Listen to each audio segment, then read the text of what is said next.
Dans chacun des deux triangles, on doit calculer le cosinus en vert et la tangente de l'angle en rouge. Donc pour calculer le cosinus, d'après mon moyen mnémotechnique, le SOHCAHTOA, pour calculer le cosinus, j'ai besoin du côté adjacent et de l'hypoténuse. L'hypoténuse, il est facile à retenir puisque c'est le plus grand côté de mon triangle rectangle. Le côté adjacent, c'est celui qui va aussi toucher à l'angle, mais qui n'est pas l'hypoténuse.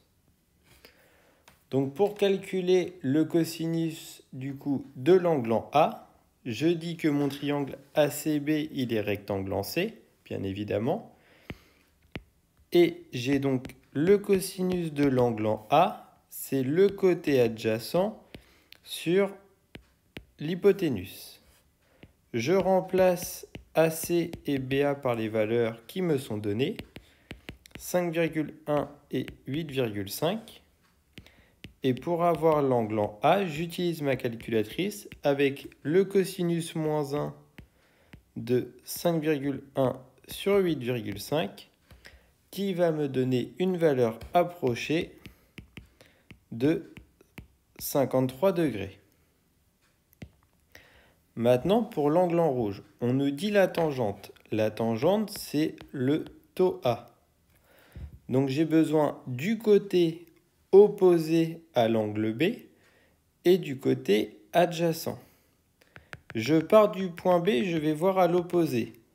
À l'opposé, c'est mon 5,12 AC. L'adjacent, c'est celui qui touche l'angle, mais qui n'est pas l'hypoténuse. Je réécris que mon triangle, il est rectangle en C, et je vais calculer la tangente. La tangente de l'angle en B, c'est le côté opposé, donc AC, sur l'adjacent CB ici. Je remplace par les valeurs qui me sont données, 5,1 et 6,8. Avec ma calculatrice, je fais le tangente moins 1 pour obtenir une valeur approchée de 37. Et ici, nos résultats ils sont logiques. Pourquoi ?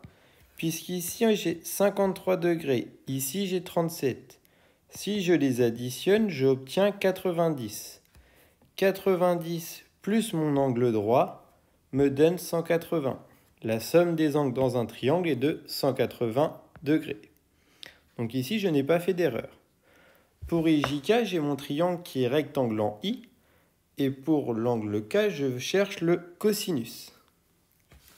Je vais le calculer avec le cosinus. Donc j'ai besoin de l'hypoténuse, comme on l'a vu à gauche. L'hypoténuse de mon triangle, ça va être KJ qui mesure 5,2. J'ai besoin de l'adjacent. L'adjacent, c'est celui qui touche l'angle, mais qui n'est pas l'hypoténuse. Donc je rédige que IJK, il est triangle rectangle en I. Et j'écris que mon cosinus de mon angle K, c'est IK sur JK. Je remplace par les valeurs qui me sont données.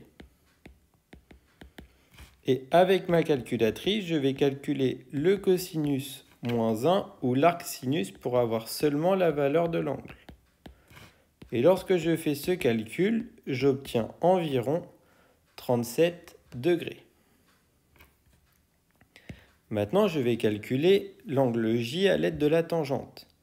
J'ai besoin du côté opposé, donc je regarde en face pour avoir 4,16 qui correspond à KI. J'ai aussi besoin de l'adjacent, celui qui touche à l'angle, mais qui n'est pas l'hypoténuse, IJ qui mesure 3,12. Je calcule ma tangente de l'angle en J. Donc la tangente, c'est le côté opposé KI sur l'adjacent JI. Je remplace. KI mesure 4,16 et IJ mesure 3,12. J'utilise ma calculatrice avec le tangente moins 1 pour obtenir une valeur approchée de 53 degrés. Alors c'est drôle puisqu'on retrouve 53 degrés et 37 de l'autre exercice. Et ici, 37 plus 53 me donne bien le 90 degrés qui se complète avec le 90 de mon angle droit en I.